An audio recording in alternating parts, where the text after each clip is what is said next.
એક બાજુ ખેડૂતો કપાસ અને મગફળીના પોષણક્ષમ ભાવ મુદ્દે રાજ્યભરમાં આંદોલનો ચલાવી રહ્યા છે, તો બીજી તરફ રાજ્ય સરકાર દ્વારા સરકારની કીર્તિ ગણાવાતા ખોટા રવિ કૃષિ મહોત્સવના સંમેલનો ભરાઈ રહ્યા છે, જેને ગામે ગામ ખેડૂતો દ્વારા વિરોધ કરાઈ રહ્યો છે।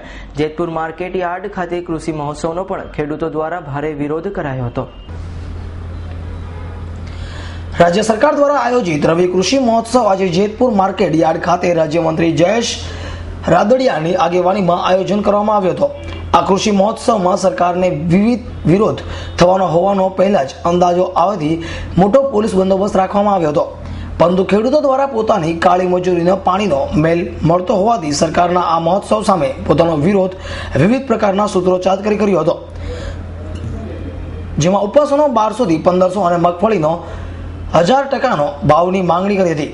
અને સરકાર દ્વારા ખેડૂતોની માંગ પૂરી કરવામાં નહીં આવે તો ગ્રામ્ય વિસ્તારમાંથી આવતું હોય અને શાકભાજી બંધ કરી દેવામાં આવશે। આ ઉપરાંત ખેડૂતો દ્વારા હાઈવે પર ગાડીઓથી આકરા રજી હાઈવે ચક્કાજામ કરવાની ચીમકી પણ આપી હતી। અત્યારે ખેડૂતનો પ્રશ્ન એ છે કે કપાસના પોષણક્ષમ ભાવ મળતા નથી, મગફળીનો ભાવ મળતો નથી, ખેડૂતનું કોઈ પણ ઉત્પાદન થાય શાકભાજીથી માંડીને બધી પબ્લિકને અત્યારે સરકારને સસ્તું ખવડાવવું છે।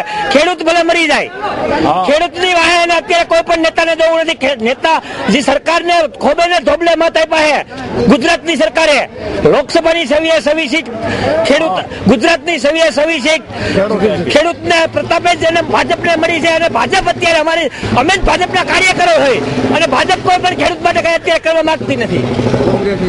કોંગ્રેસની સરકાર ત્યારે અમે કૃષિ મેળાની અંદર મિનિંગ શું છે ખેડૂતોને સમજાવવાનો।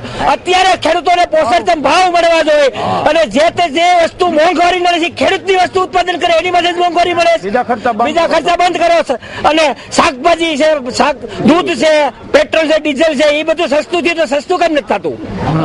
ખેડૂતની વસ્તુ જે ખેડૂત ઉત્પાદન કરે, 20 રૂપિયાનો જે હાબુ લેવો છે એને કોઈને મોંઘું નથી પડતું, 200 રૂપિયાનો દારૂની બોટલ 500 ની પી જાવી એ નથી મોંઘું પડતું, 12 રૂપિયાનો માવો ખાવો સાંજે 20 રૂપિયા એ કોઈને ગરીબોને સસ્તું ખવડાવવું, ગરીબોને કોણ સસ્તું ખવડાવે છે? ખેડૂતને મારીને ગરીબોને સસ્તું ખવડાવે। આનો ઉકેલ કઈ પણ 8 દિવસમાં નહીં આવે તો રોડ રોકો, રસ્તા રોકો, ઉગ્ર આંદોલન કરવામાં આવશે।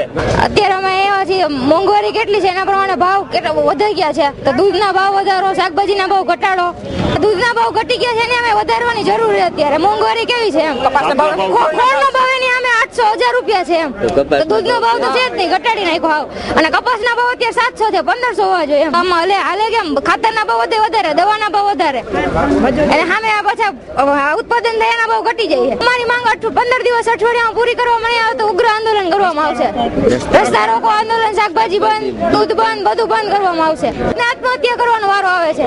ત્યારે ખેડૂતોને જે કપાસના ભાવ મળે છે સસ્તા પડે છે એને ત્યારે 700 થી 800 સુધીનો ભાવ મળે છે, અને ખેડૂતોને 1200 થી 1500 રૂપિયા થવો જોઈએ, મગફળીનો ભાવ 1000 રૂપિયા થવો જોઈએ।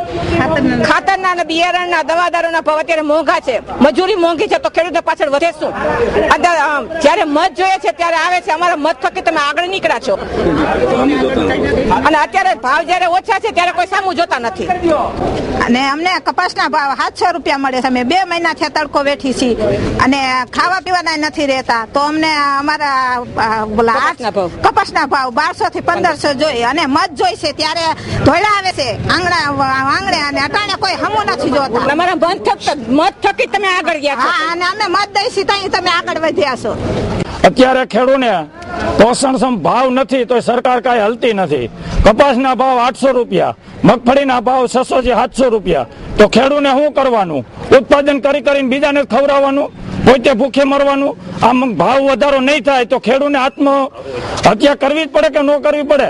અત્યારે સરકાર ભાજપની છે, જ્યારે નરેન્દ્ર મોદી ગુજરાતમાં હતા અને દિલ્હીમાં કોંગ્રેસની સરકાર હતી ત્યારે પોતે એમ કહેતા કે અમારી સરકાર દિલ્હીમાં આવશે એટલે અમે ખેડૂતને બધા ભાવ વધારી દેવું, તો અત્યારે મોદી કેમ પોતે વડાપ્રધાન છે તો કેમ પોતે શું બેઠા હે? ખેડૂત હમું કોઈ જોતું જ નથી। ગુજરાતમાં ભાજપની સરકાર, ગુજરાતમાં લોકસભાની 26 સીટો આપી દીધી, મોદીને વડાપ્રધાન બનાવવા હતી।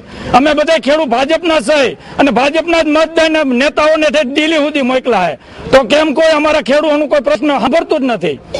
સીસી દ્વારા કપાસની ખરીદી કેન્દ્રનો પ્રારંભ પણ થયો છે અને ટેકાના ભાવે આપણે અહીંયા સેન્ટર પણ મંજૂર થઈ અને ખરીદી પણ કરવામાં આવી છે. એ સિવાયની જ્યારે હજી પણ ઓછા ભાવ પડતા હોય ત્યારે એની પણ રજૂઆત થઈ છે અને વહેલામાં વહેલી તકે નિરાકરણ આવે અને ટેકાના ભાવ પર ત્યારે સરકાર બોનસ પણ જાહેર કરે ત્યારે ખેડૂતોની જ્યારે સરકાર કાયમી હિતની વાત કરતી હોય ત્યારે ખેડૂતોને કોઈ પણ મુદ્દે ક્યારેય અન્યાય ન થાય એ માટે પણ આ રાજ્ય સરકાર અને આનંદીબેન પટેલની સરકાર ચિંતિત હોય એટલે એનું ટૂંક સમયમાં નિરાકરણ આવશે. પણ ઇન્ટરનેશનલ બજારથી જ્યારે ભાવ ફેર પડ્યો હોય ત્યારે સરકાર હંમેશા પ્રયત્નો પણ કરતી હોય છે. હર્ષ ભાલિયા સાથે S9 ન્યૂઝ જેતપુર.